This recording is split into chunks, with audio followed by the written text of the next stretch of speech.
निःशुल्क रूप से मिलनी चाहिए। क्योंकि एक बार को आप सोचिए, आखिर उस बच्चे की गलती क्या होती है जो एक गरीब घर में पैदा होता है और उसको बेहतर शिक्षा से वंचित होना पड़ता है। शिक्षा के सामने एक पैसे की दीवार खड़ी है, जो जितनी ऊंची दीवार लांघ सकता है, जो जितना अधिक पैसा शिक्षा पे खर्च कर सकता है, वो उतनी बेहतर शिक्षा पा सकता है। लेकिन अगर एक देश एक है, लोकतांत्रिक देश है, तो शिक्षा भी सबको एक समान रूप से तो मिलनी ही चाहिए।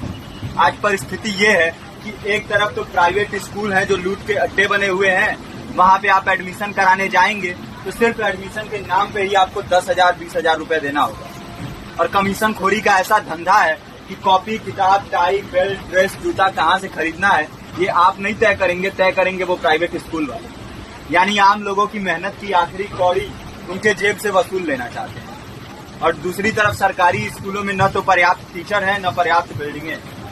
2019 का ही ये पुराना आंकड़ा है कि हर 100 में से 52 स्कूलों में या तो एक टीचर है या 2 टीचर हैं। और उन्हीं टीचरों के ऊपर जिम्मेदारी थोप दी जाती है कि जनगणना करो, मतगणना करो, पशुगणना करो, तमाम काम करवाए जाते हैं। और 19 के बाद से तब से कितने टीचर रिटायर हुए होंगे और 18 के बाद से कोई टीचर की वैकेंसी भी नहीं है। आप खुद भी सोच सकते हैं ये परिस्थिति और कितनी बिगड़ी है। इसीलिए हम लोग ये मांग उठा रहे हैं, चाहे कोई राष्ट्रपति का बच्चा हो या किसी मजदूर का, सबको शिक्षा एक समान मिलनी चाहिए और निःशुल्क रूप से मिलनी चाहिए। प्रेमचंद ने अपने दौर में भी कहा था कि एक सभ्य समाज में ऊंची से ऊंची तालीम मुफ्त होनी चाहिए और इसका पूरा खर्च गवर्नमेंट को उठाना चाहिए। क्योंकि हमारे देश को फौज से ज्यादा आवश्यकता तालीम की है। और शिक्षा से जुड़ता हुआ ही दूसरा मुद्दा हम लोग उठा रहे हैं। दूसरा मुद्दा है रोजगार का। रोजगार की परिस्थिति ये है कि आज सरकारी सेक्टर हो या प्राइवेट, सब कुछ ठेका संविदा के हवाले किया जा रहा है। परमानेंट नौकरियां लगातार घटाई जा रही है। इसी रेलवे में 1995 के आसपास लगभग 18.5 लाख कर्मचारी काम करते थे, लेकिन आज उनकी संख्या 12 लाख है। आप खुद भी सोच सकते हैं कितने बड़े पैमाने पे परमानेंट पदों को घटाया जा रहा है। और आज आलम ये है, एक तरफ लाखों पद खाली पड़े हैं, फिर भी कोई वैकेंसी नहीं निकलती। जो वैकेंसियां निकलती हैं उनमें भ्रष्टाचार होता है, पेपर लीक हो जाते हैं।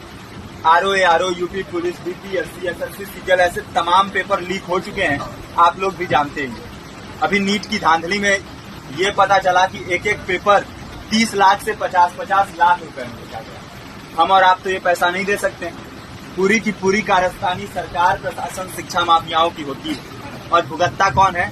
आम घरों के लोग, जो लोग सालों साल तैयारी करते हैं, दिन भर में 10-10 घंटे, 12-12 घंटे पढ़ते हैं। और इतनी कड़ी मेहनत के बाद, सालों साल की मेहनत के बाद उनके हाथ लगती है तो सिर्फ हताशा, निराशा, अवसाद।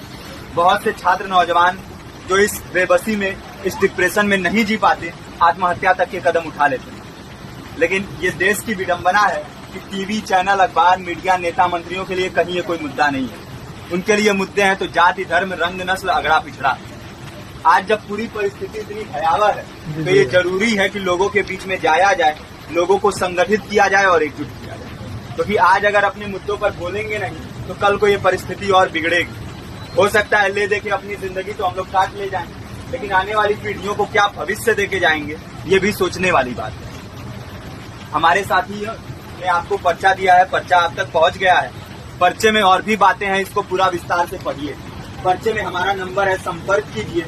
फेसबुक का, इंस्टाग्राम का लिंक है, आप वहाँ पे जाएंगे तो आपको पता भी चलते रहेगा कि लगातार किन किन माध्यमों से हम इस अभियान को चला रहे हैं। नुक्कड़ नाटक, संगीत, शिक्षा सहायता मंडल, लाइब्रेरी, तमाम माध्यमों से इस अभियान को चला रहे हैं और कोशिश कर रहे हैं कि बड़े से बड़े पैमाने पर हर जगह पे लोगों को संगठित किया जाए और एकजुट किया जाए। आपके बीच भी आए हैं, आपका साथ और सहयोग दें। साथ इस रूप में कि आप भी हमारे इस कारवां और इस मुहिम से जुड़िए।